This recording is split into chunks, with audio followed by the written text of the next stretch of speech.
Buah, pero tremendo el chaquetón que me acabo de hacer, esto de la hora pico está muy bacán. Pero qué carajos eres. Soy el Dr. Lemming Lemito, también conocido como Trujo, solo O. Claro, y a mí me apodan el Crotolamo 3000, mongoloide. Oye, yo no vengo a alburear, literalmente así me nombró mi madre porque nunca fui querido. De todas formas, vengo a informarte sobre la llegada de los peligros inminentes que acabarán con tu amada piedra que tanto resguardas. A cambio te ayudaré a deshacerte del meteorito que cayó en tus tierras. Oye amigo, no es por enfadar, pero literalmente tu carnet de conducir dice que laburas para una empresa militar franco-soviética especializada en robo de material preciado.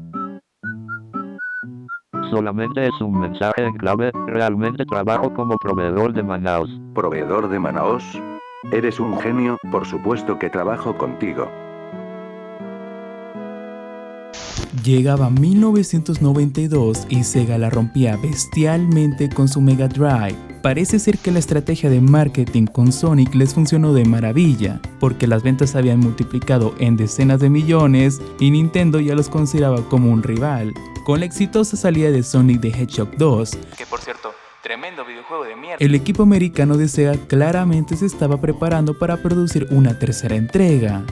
De no ser por Yuji Naka, el encargado principal de la franquicia en aquel entonces, también conocido por cierta contribución reciente en el mundo del gaming, quien influyó a sus superiores para mover parte del equipo a su país natal debido a los contrastes culturales que existían. Después de más de un año de trabajo arduo, Sonic 3 salió al mercado estadounidense en febrero de 1994. Pero la realidad es que el videojuego no estaba preparado para salir.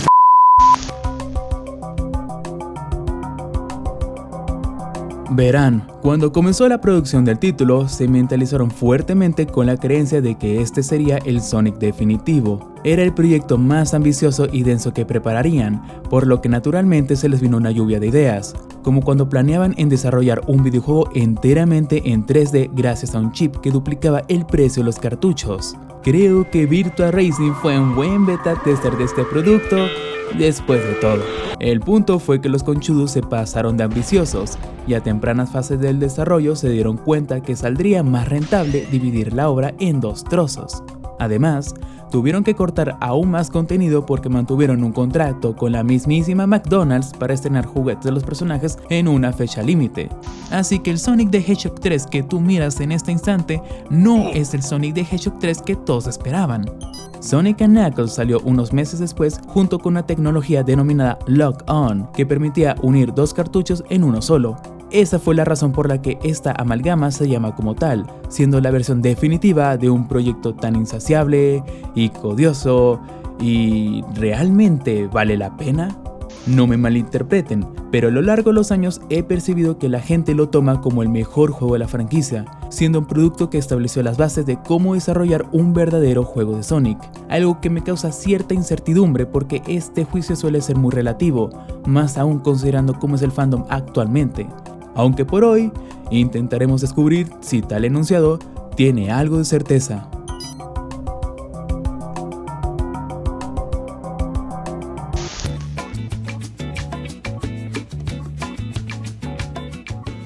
Ambición, según la persona o institución, puede significar varias cosas. Podría reflejar el deseo ardiente por conseguir poder y fama ante algo, o la insaciable pasión por superar el ego y romper las expectativas. Por lo tanto, a la hora de querer elevar el control de calidad de un producto, deberías estar consciente sobre los límites que deseas alcanzar y el tiempo establecido para cumplir la meta. Eso sin contar los problemas y discrepancias por corregir. Justamente en la industria del videojuego existe un concepto denominado como feature creep, que establece la idea de una excesiva expansión de contenido en una obra, ocasionando un derroche de ideas innecesarias y que en conjunto solo genera confusión para el consumidor. Un caso hiper conocido que en aquel entonces expliqué fue el de Daikatana, cuyo desarrollo fue desastroso por querer ambicionar en la vanguardia tecnológica por excelencia de aquel entonces. todos sabemos cómo acabó ese desastre.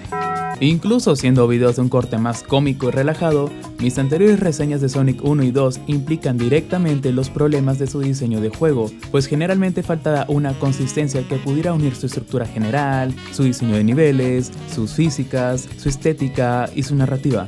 Por lo tanto, creo que no estaría nada mal empezar con esto último. Aclaración. El footage utilizado a partir de ahora proviene de Sonic 3, Angela Island Revisited. Una decompilación hecha por fans que le añade soporte y modificaciones aptas para computadoras contemporáneas. Incluso tiene la posibilidad de añadirle modificaciones al título Vanilla, como por ejemplo. Y sin más, continuamos. Ni bien empezamos con una nueva partida y encontraremos algo bastante particular que difiere de las anteriores entregas, una cinemática. Cuando el equipo de Sega hablaba sobre un producto ambicioso, me imagino que una de las primeras cosas que se les vinieron a la mente fue concebir una narrativa más elaborada y apta para lo que estaban creando. Con esto no me refiero a que querían algo oscuro, sacado de la mente subordinada y deprimente de Schopenhauer. No. Con algo más elaborado aludo al hecho de ser consistente con la experiencia que quieren demostrar. Si lo miramos de reojo, Sonic 1 y 2 cumplían perfectamente con su propósito, pues al ser una aventura lineal, justificabas la historia con un personaje heroico salvando a su pueblo de las garras de un científico loco. Hasta aquí todo estaría bien. Sin embargo, si tanto le surgía salvar a los animales de la isla, ¿por qué nunca se nos obligó a cumplir tal tarea? Literalmente puedes pasarte los niveles sin cargarte a ningún robot y no habrá un castigo como tal. Fue por esta razón que los escritores decidieron enfocarse en otro elemento que cada vez se hacía más indispensable a la franquicia, las esmeraldas del caos. Ahora el nexo narrativo recae en estos objetos místicos, cuya intención de Robotnik es usarlos para realizar su huevo de la muerte, que había sucumbido en una isla remota tras los sucesos del anterior título. Además, aprovecharon tal excusa para añadir un nuevo personaje que funcione como un guardián de estas, Knuckles. You know who is this guy. La cinemática preliminar nos informa que Sonic ha llegado a la isla en busca de respuestas de los recientes acontecimientos, para que consecuentemente el Echidna lo confronte y le quite las esmeraldas que poseía, una buena excusa para recolectarlas de nuevo en esta entrega. Cabe mencionar que este personaje siempre intentará ser un obstáculo para nuestra misión a lo largo del juego, ya que Robotnik lo manipuló creyendo que nosotros éramos los antagonistas, hasta que en el último acto se percata que cayó una vil mentira. No estoy dispuesto a explicar cómo se juega un juego de Sonic. Es muy probable que si estás viendo este video ya viste mis anteriores resúmenes, y en caso de que no, literalmente le diste clic a un video titulado Sonic 3 and Knuckles fue ambicioso a su manera. Así que seguramente debes tener una mínima noción de cómo se juega esto. Lo que sí puedo empezar a destacar son las nuevas dinámicas que complementan la experiencia de la obra, y qué buen comienzo sería si lo hiciéramos checando el menú del juego. Lo primero que notamos a la interfaz es un selector de personajes. Si éramos un poco quisquillosos en la anterior entrega, notaremos que este añadido también se encontraba en el menú de opciones. La cuestión es que ahora se deja en claro la opción como un elemento más intrínseco a la obra, pues la brecha de las diferencias entre los dos protagonistas se abre más, dejando ser un elemento puramente cosmético.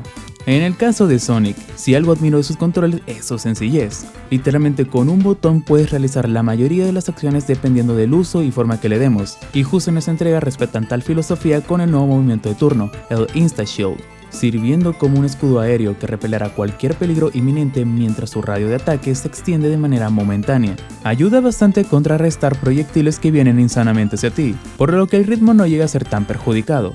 Fuera de ahí, el personaje se siente exactamente igual que el de antes, con el mismo motor de física de Sonic 2 que honestamente detesto por ser una versión degradada del original. No será dentro de mucho que notarás un cambio sustancial con el erizo a la hora de encontrarte con los escudos elementales. Los power-ups ya existían anteriormente, eso no es un misterio, pero su uso difiere sustancialmente si comparamos sus propósitos. En años anteriores, eran solo simples handicaps que te podías encontrar en el mapa a manera de recompensa por indagar un poco en el entorno. Incluso a veces existían para intentar corregir el pobre diseño de algunos niveles, como es el caso del Labyrinth Zone. Aquí intentan dar un paso más en su uso, siendo un elemento que, si bien llega a ser opcional, complementa aún más con la experiencia y abre la puerta a nuevas posibilidades. Los escudos no solo sirven como un seguro de vida, sino que cada uno tiene un efecto en el ambiente. El acuático te encierra en una burbuja, por lo que ahora tienes inmunidad por ahogamiento y un salto más largo. El ígneo te permite ejecutar un dash en forma de llamarada, a la vez de adquirir protección por cualquier fuente de fuego. Finalmente, el eléctrico te da un doble salto con atracción a los anillos e inmunidad a las cargas eléctricas. Todas esas novedades, si bien son muy interesantes y agregan profundidad al core del gameplay, son exclusivas de Sonic. Ningún otro personaje puede aprovechar al máximo su uso porque el botón principal está relegado para otras circunstancias. Entonces, si Tails no puede realizar un dash, hacer un doble salto o tener una variante muy mórbida de un parry, ¿cuál es la característica principal? Fácil, lo único que sabía hacer antes de tener identidad propia. Volar se vuelve una acción concurrente si jugamos con el zorro. No solo te permite abarcar grandes trozos de terreno en poquísimo tiempo, sino que incluso te ayuda a atacar a los enemigos con las hélices de sus colas.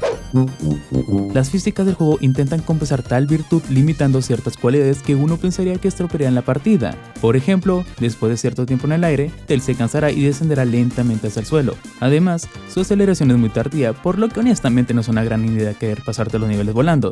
Ni es divertido, imagínate pasarte los niveles de Kirby solamente flotando. Las mecánicas antes mencionadas están más enfocadas en alcanzar lugares que normalmente serían complicados con un movimiento cotidiano, ya sea por el uso intenso del momentum o un plataformeo tedioso. Pero antes de enlazar este punto con el siguiente, me gustaría que siguiéramos checando el menú del título. Otro descubrimiento que hallaremos en la misma pantalla de antes es un sistema de guardado, algo que carecía en las entregas predecesoras. Uno pensaría que esta opción fue añadida porque ya se estaba volviendo un estándar en la industria, considerando que esto fue lanzado en 1994. Y literalmente no dudo que fuera por eso, no Sherlock. Pero si nos ponemos un poco pretenciosos y sobreanalizamos la situación, podríamos identificar otra señal que implica la ambición que el equipo buscaba en el proyecto. Jesse, ¿de qué estás hablando? No solo Sonic 3 and Knuckles es el título más largo de todos, sino que intenta profundizar en un campo que antes no se había indagado del todo y que incluso puede corromper con la principal filosofía de su diseño, la exploración. Mientras intentaba redactar y estructurar todo este guión, no ubicaba una forma consistente en organizar este apartado, porque al fin de cuentas llega a ser un poco abstracto el hecho de clasificar un bonche de zonas sin organización propia. Después de todo, Sonic 3 and Knuckles contiene un total de 12 zonas enteras. No fue hasta el momento en el que recordé que la obra le da un espacio importante a la exploración que supe cómo avanzar. Pero antes de todo, debería repasar por un momento el inicio, en caso de que se me haya escapado un detalle. Recién terminado la primera cinemática, nos ubicaremos en Angel Island Zone, una selva bastante tropical, colorida y abundante de flora. Lo impactante empieza ni bien terminamos el primer acto, porque sorpresivamente te darás cuenta porque el nivel fue basado en una isla de California. Una de las novedades que hallaremos es el contraste temático de cada acto. Tengo la teoría de que esta decisión fue tomada por el recorte sustancial de contenido que hubo a la hora de dividir el título, pues al fin de cuentas aparentan ser zonas completamente diferentes, creando la ilusión de que hay más. No solo es un cambio estético, pues el diseño de niveles también toma provecho de esto. Con respecto a Angel Island, su segundo acto emite una sensación más frenética por los constantes incendios, por lo que se proyecta más en un recorrido vertical lleno de obstáculos para salir a la superficie. En otra ocasión nos trasladaremos a Carnival Night, cuya segunda zona es víctima de un apagón causado por Knuckles, así que los peligros derivados de la electricidad son más frecuentes. Prácticamente el propósito del segundo acto es desarrollar y resolver el conflicto de la premisa impuesta en el primer acto, generando un ciclo narrativo interesante y proactivo para el jugador.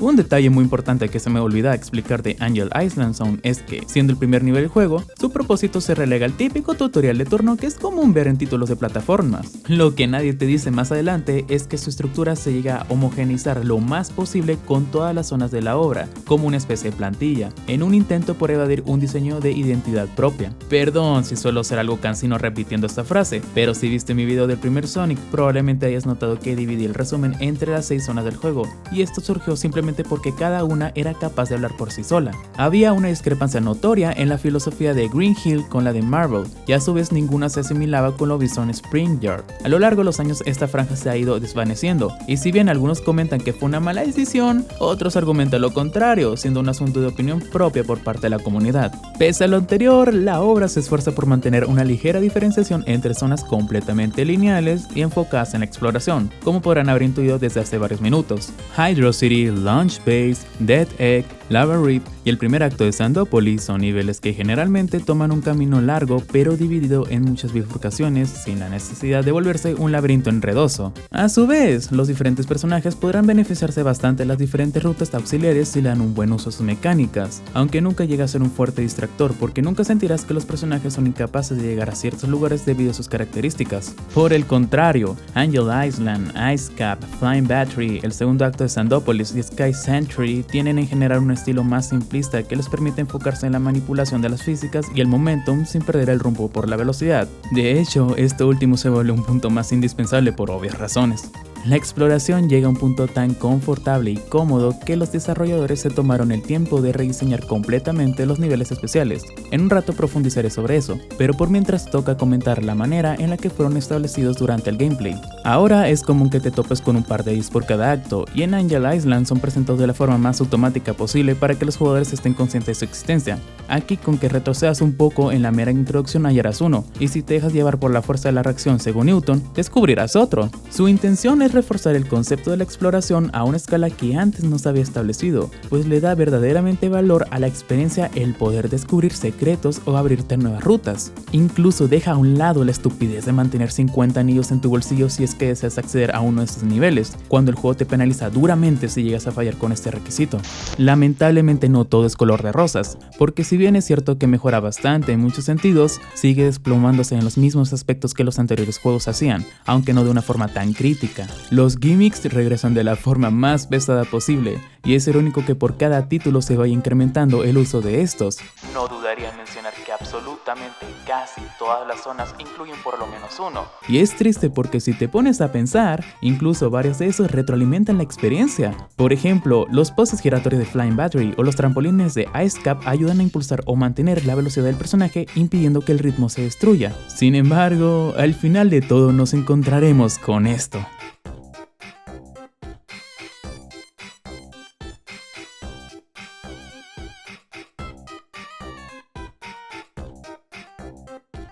Puede que sea nitpick en lo que esté comentando, porque después de todo, la mayoría del tiempo estuve alabando el diseño del juego, pero la realidad es que Sonic 3 and Knuckles posee varias zonas que, si las tuviera que definir con una sola palabra, diría que son aburridas. Ni bien terminamos Hydro City, pasaremos a Marble Garden Zone, cuya característica más reminiscente en sus primeros 5 segundos fueron sus rampas. La cuestión es que no sabe implementarlas de forma natural con el entorno, y es normal que tengas una sensación de confusión después de varios minutos de juego, algo que también presenciamos en Sandópolis. Estos dos niveles presentan una gimmick que en vez de aportar algo sustancial a la mesa, solo provocan una disyuntiva con el ritmo y velocidad. Simplemente están ahí porque hacen ver a Sonic como un capo sujetando una cuerda mientras escapa de la prisión de Alcatraz, o gira a velocidades cuánticas mientras está montado en un trompo de juguete. Jeez, literalmente el punto de tener las rampas es para que el personaje vaya más rápido. ¿Para qué necesito algo que innecesariamente me haga acelerar más? Todo este tumultuoso desastre se condensa en la peor zona del juego según mi criterio propio, Carnival Night Zone. En mi video sobre Sonic 2 mencioné que detestaba Casino Night ya que no proponía ningún reto al jugador, pues carecía de enemigos o peligros y su única dinámica se basaba en ser un parque de atracciones de larga duración. Si bien en esta ocasión tratan de obstaculizar el terreno, la verdad es que hacen más daño que bien. Los bumpers son colocados en lugares estrechos, los triángulos te impiden alcanzar ciertas zonas, la forma de las curvas y las plataformas se contradicen absurdamente con las físicas del título, hay secciones de agua colocadas sin ninguna razón aparente, con pinchos que no puedes predecir, etc.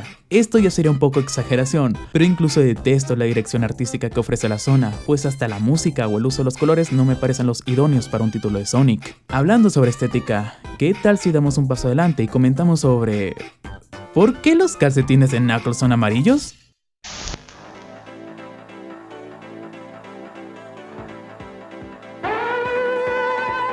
¿Por qué los calcetines de Knuckles son amarillos? Sí, es una pregunta genuina. ¿Por qué los calcetines de Knuckles son amarillos? Durante las cinemáticas del juego es posible ver a Knuckles con una paleta de colores distinta, y esto es debido a un glitch provocado por limitaciones técnicas y de programación. El juego usa una línea de colores que es aplicada en Sonic y en cualquier elemento amigable del escenario. A su vez, el título emplea una segunda línea para enemigos, anillos y la HUD. Cuando jugamos con Knuckles se aprovecha la primera paleta de colores, pero en las cinemáticas cambia un poco el asunto debido a que los dos personajes se ubican en la misma pantalla al mismo tiempo. La decisión de los programadores fue usar la segunda paleta, pero como la HUD debe de estar presente sí o sí, tuvieron que sacrificar un color en el equidna, en este caso, el verde. Esta es una situación muy típica en aquel entonces, donde se sacrificaba la dirección artística por una optimización técnica. Básicamente se modificó la atmósfera por un bien mayor. ¿Y sabes qué también se modificó para un mayor beneficio? La estética. Analogía más pende.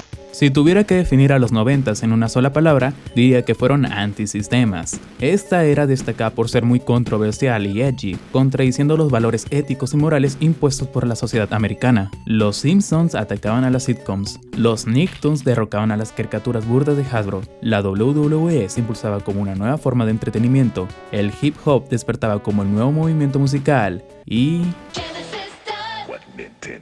No es sorpresa alguna que Sonic fue concebido como una estrategia de marketing apoyándose de esto, y tampoco me asombra saber que fue un éxito. La idea fue presenciar al personaje no como un héroe simple y vacío, sino un héroe que representara a una América rebelde, y no cabe duda que a lo largo de los años esta idea se fue reforzando cada vez más, incluso si el equipo de desarrollo se encontrara en tierras niponas. Ni bien empezamos el título, notaremos que el sprite de Sonic y Tails ha sido modificado sustancialmente, basando sus físicos en caricaturas de la talla de Ren y Stimpy o Looney Tunes. El diseño de Knuckles fue proyectado con estos mismos principios, y es irónico creer que la franja blanquecina que apreciamos en su pecho no fue colocada por pura coincidencia. En realidad fue pensada así por un intento de patrocinio de una de las manufactureras más grandes de calzado. Me pregunto cuál habrá sido. De cualquier manera, lo más imprescindible en esta dirección rumbo a la cultura americana es su música, y qué mejor personaje para representarlo que el mismísimo Michael Jackson. Ya para este punto la gente sabe quién fue el rey del pop y las consecuencias de su legado,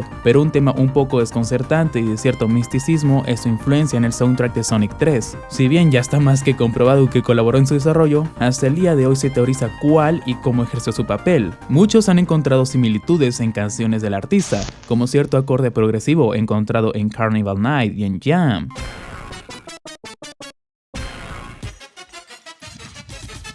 O también la composición de Ice Capson, que se asemeja bastante a un tema inédito de la banda The Jetstones, cuyo productor trabajó en el soundtrack del videojuego y en el próximo álbum de Michael de aquel entonces. Sea quien haya sido, lo que importa realmente es que se logró capturar perfectamente la esencia tan variada y surrealista en escenarios que posee Angel Island, gracias a la gran libertad que les ofrecieron.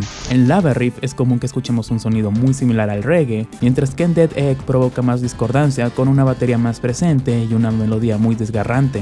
Lo que más me llamó la atención fue la ausencia de sonidos después de cierto tiempo prolongado. Veas a los casos de Ice Cap o Launch Bass, creando una tensión de parte del jugador por acercarse cada vez a la meta. Dejando a un lado la música, un detalle que probablemente pase desapercibido es la transición de las zonas y el cómo se les da una coherencia narrativa. Anteriormente había una confusión con la secuencia de estas, porque no tenía mucho sentido que el protagonista se ubicara en una planicie cerca de una playa y consecuentemente estuviera en una planta química. Para corregir esto, se decidió añadir unas cuantas cinemáticas que informaran al jugador sobre cómo Sonic y compañía llegaban a cierto lugar, ya sea cayendo por un acueducto, escarbando y escabulléndose por la nieve o entrando por un pasillo subterráneo. No obstante, la comunidad suele quejarse por el contraste reflejado entre Carnival Night o Ice Cap, ya que originalmente se planeaba incluir a Flying Battery en medio de estos dos, pero por contratiempos en el desarrollo se tuvo que descartar. Inicialmente Sonic entraba al cañón para dispararse hacia la nave de Robotnik, y al concluir la zona, este desprendía una puerta de metal en medio de una fuga para escapar, usándolo consecuentemente como tabla de skateboarding en una montaña de nieve.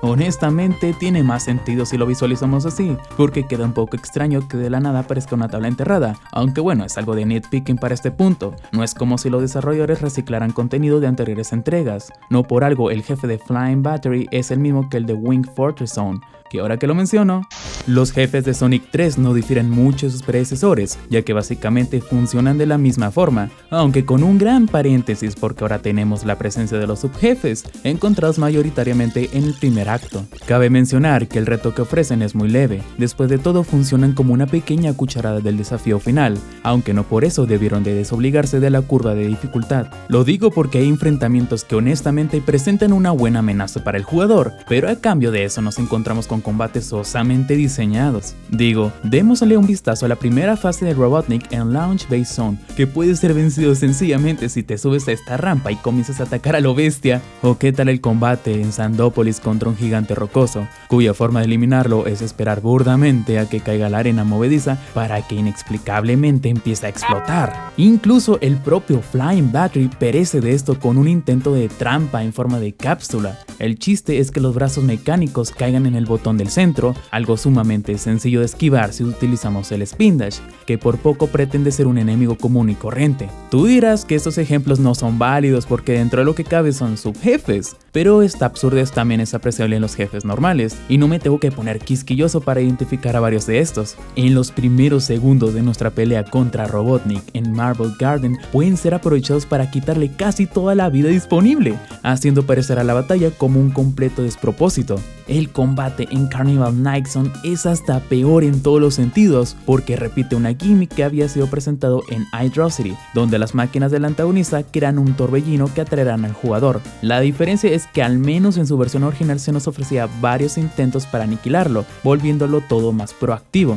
Aquí no, literalmente la cosa más somnífera de todo el juego es esperar a que el gordo ninfómano baje su Fuera de eso, hay ciertas batallas que me llamaron la atención por lo bien establecidas y estructuradas que eran en un ámbito de diseño, y genuinamente son idóneas por el hecho de ser los últimos jefes del juego. Principalmente me agradaron los combates entre Knuckles y Mecha Sonic, porque aprovecha el tropo de estar atento a los patrones y movimientos de los combatientes sin sentirte presionado por regarla en cualquier momento. Yes bro, ahora por fin tenemos anillos, no como cierto combate en el anterior juego. Por otro lado, en Lava Reef mantendremos un equilibrio entre la velocidad, paciencia y ritmo a la hora de jugar con las plataformas, pues si nos atrasamos el enemigo nos atrapará, pero si nos adelantamos las bombas nos acecharán, pese a que si usas el escudo de fuego lo rompes todo. Finalmente, el jefe de Dead Egg aprovecha el concepto de la gravedad que se estuvo exhibiendo a lo largo de los niveles, aunque puedes quedarte en una esquina mientras te ocultas de cualquier peligro,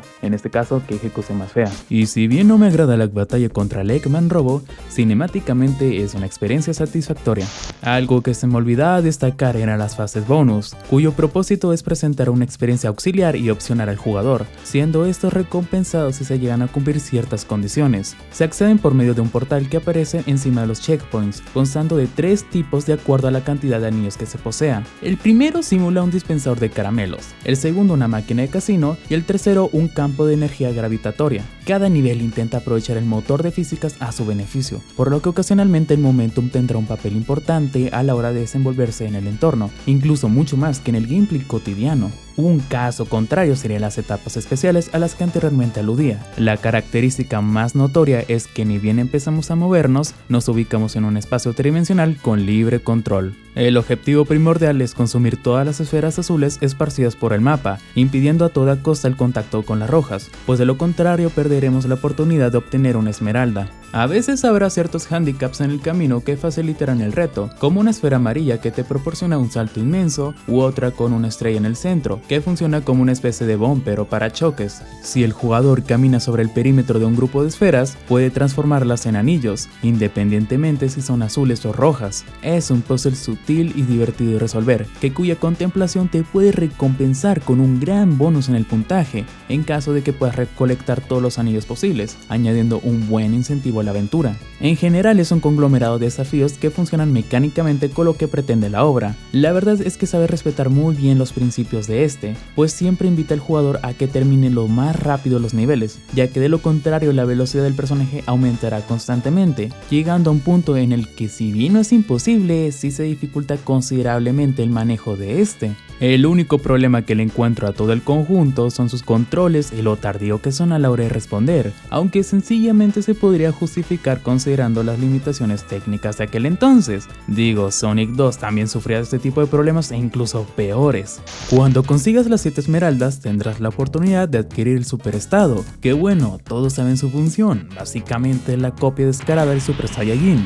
Obviamente jugar con esa condición rompe totalmente el balance de la obra, pero puede ser comprensible su uso si consideramos que es una recompensa dada por completar al 100% el videojuego. Tanto en Sonic 3 como en Sonic & Knuckles funciona exactamente de esa forma, pero al momento de combinar los dos títulos se expande la posibilidad de desbloquear un nuevo estado, el modo Hyper. En la mitad de la campaña, durante Mushroom Hill Zone, hallaremos anillos gigantes de un brillo y color platino. Entrar a estos nos dará acceso a Hidden Palace Zone antes de lo esperado, según la trama. 7 esmeraldas maestras reposan en pedestales, y nuestro propósito es ampliarlas para adentrarnos a nuevas fases especiales que, si las completamos exitosamente, desbloqueamos el estado antes mencionado. Siendo franco, aunque te quieran presentar tal aspecto como una novedad inaudita en la franquicia, la verdad es que aporta muy poco al juego. Tanto que sencillamente podría haber sido eliminado de la obra y todo iría con un flujo normal, pues solo mejora ligeramente las estadísticas del personaje, algo que es innecesario considerando a Super Sonic. Con Tails la historia cambia un poco, ya que por una inconsistencia con el lore del juego, obligatoriamente necesita las Super Esmeraldas para transformarse en Tails. ¿Por qué no en Hyper Tails? Nunca lo sabremos, aunque probablemente se deba a la edad del personaje.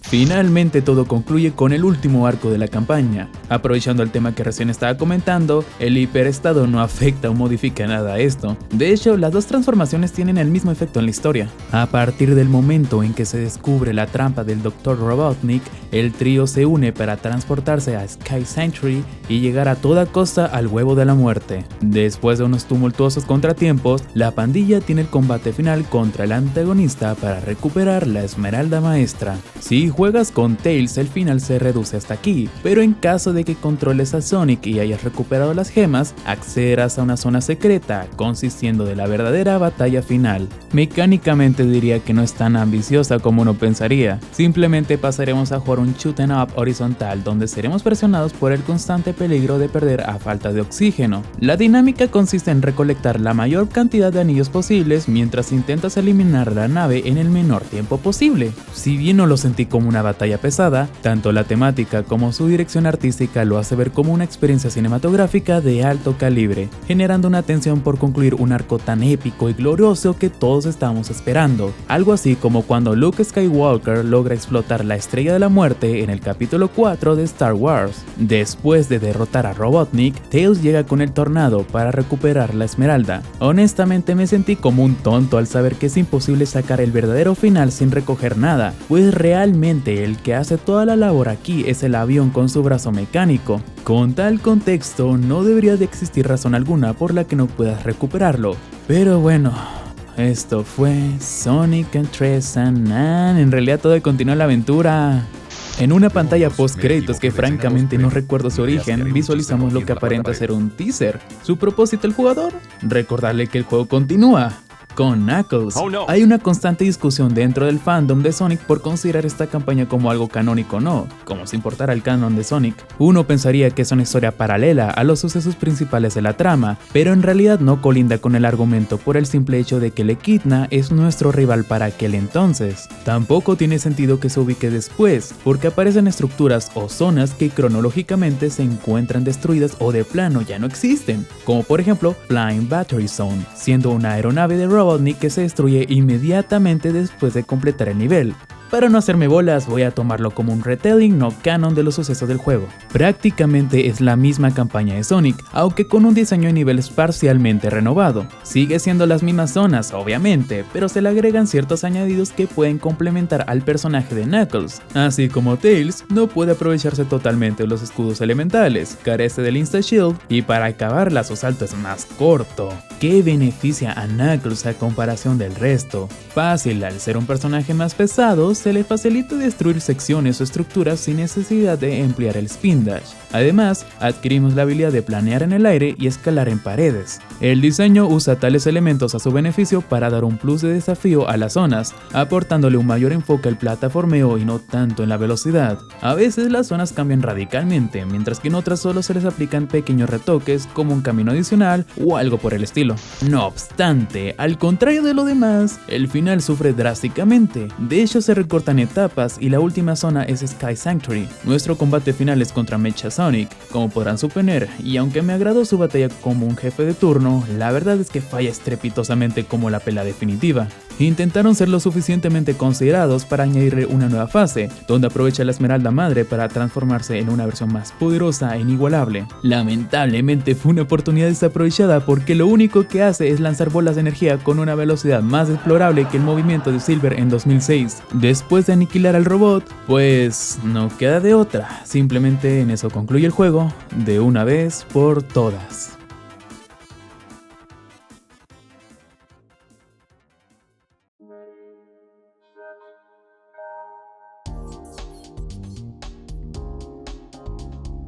Fuera de esto, no hay otras características destacables del título. Es cierto que tiene un modo competitivo, pero no creo que valga la pena hablar sobre este minijuego, simplemente es muy auxiliar y distante de la experiencia principal. Aparte, no tengo amigos. Pero dejando de un lado los chistes, el simple hecho de vencer a Robotnik en Doomsday Zone me hizo sentir como alguien imponente, alguien fuerte. Fue tan exaltante la experiencia que inmediatamente fui a Twitter a comentar que esto era peak design en todos los sentidos. Aunque no fue hasta unos momentos que recapacité y entendí que mi dopamina se había elevado un 300%, por lo que caí en la conciencia plena. ¿Y realmente es el mejor? ¿Realmente la ambición en su proyecto los ayudó a elevar las expectativas de calidad en su producto? Tomemos este análisis no como una revisión completa a un producto de su tiempo, sino algo que pueda reflejar la crisis de una persona por intentar mejorar una obra, sin saber tan siquiera cuál fue lo que lo volvió algo de renombre. En la industria del videojuego se han planteado una multitud de proyectos que se idealizan con el título de ser salvadores, únicos y vanguardistas. Esto a la larga puede dar una gran dosis de cringe, porque la gente pretenciosa solo utiliza estas definiciones para catalogar algo realmente poco destacable. El primer ejemplo que se me viene a la mente es Gris, un título que intenta explorar temas como la depresión, las fases del duelo y aceptar la realidad como algo temporal. Honestamente me interesó jugarlo, porque una de las razones por la que tardé bastante en subir un nuevo video fue porque justamente estaba pasando por un mal momento. En realidad fueron por más razones aparte de esa, como ansiedad, depresión clínica, responsabilidades sociales, la vacunación, una borrachera que casi me mata, otra borrachera que casi me mata y otras cosas que no me acuerdo ahorita mismo. Supuse que esto me ayudaría a mejorar mi estado de ánimo y reconciliarme conmigo mismo. Pero lamentablemente, y fuera de su dirección artística, no me ayudó en casi nada porque jugablemente no representaba tal idea. De hecho, como obra lúdica se me hizo algo perezoso pero con ganas. Literalmente todo se resume a jugar por 3 horas un plataformero con un diseño más simplista y repetitivo que el cerebro de Homero Simpson. No, Homero se banca más. Mi desesperación por encontrar algo que tan siquiera me sacara una mueca de felicidad culminó con una lista de videojuegos que trataba sobre la superación personal, donde encontré esto.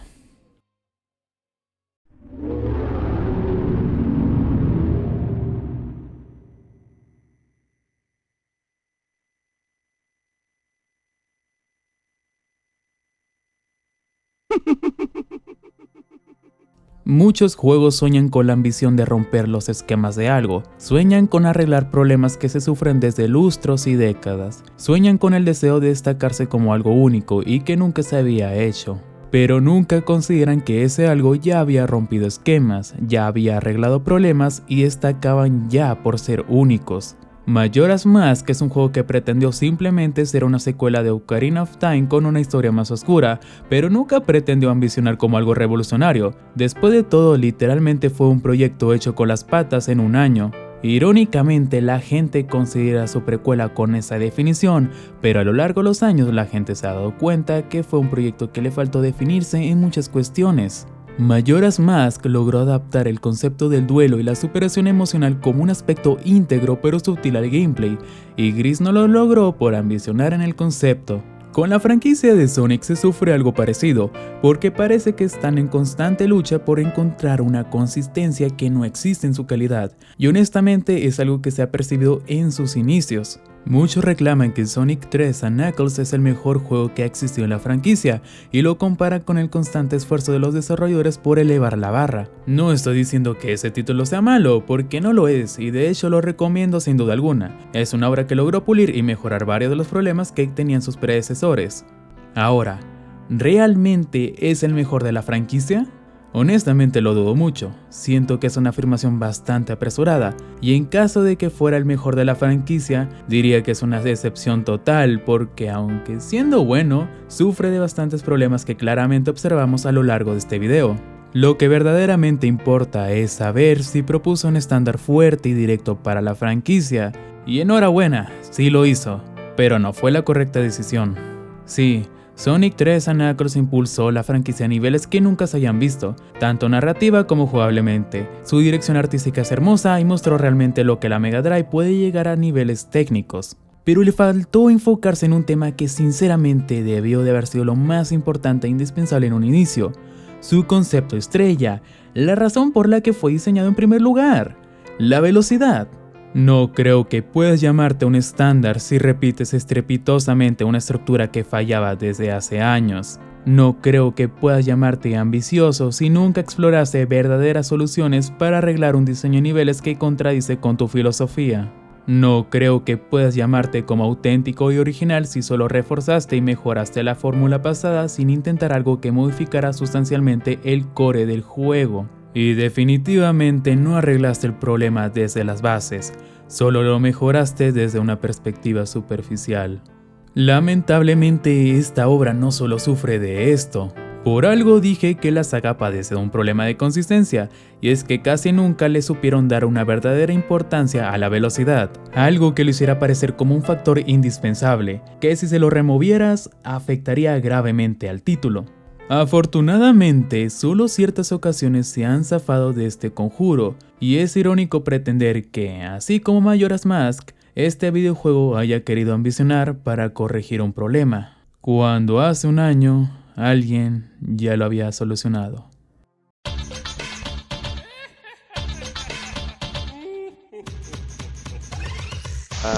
No te saldrás con la tuya, burocrático conchudo. Me debes los $5,000 de intereses por robarle el tanque de oxígeno a mi abuela e invertirlo en criptomonedas. Alto ahí, ustedes son los sujetos que quieren expropiar mi hermosa piedra, ¿verdad? Eu quero comer macaco frito capa.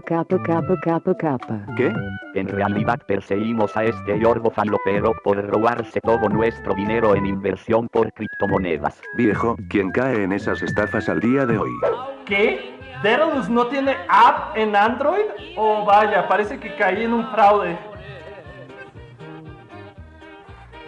De todas formas, mi amigo me había comentado que ustedes se estaban entrometiendo en mi isla para exprimir el potencial de mis esmeraldas. En realidad yo nunca te dije explícitamente a quiénes me refería. Además, ¿no se supone que esta isla es más recordada por la expropiación ilegal de manantiales de agua? Bueno, pues sí. Espera un momento. Si ninguno de ustedes querían perjudicar mi estancia, y la reserva de agua se encuentra descuidada por estar con ustedes. Oh por Dios, es una trampa. ¡Qué pedo, cachorros! ¿Cómo están? Espero que estén muy bien porque Mi padre me dijo que si los perros ladran es porque voy bien. Porque voy derecho, pues, o sea, porque si los perros ladran es porque me está yendo bien. 2 meses sin subir video. ¡Woo!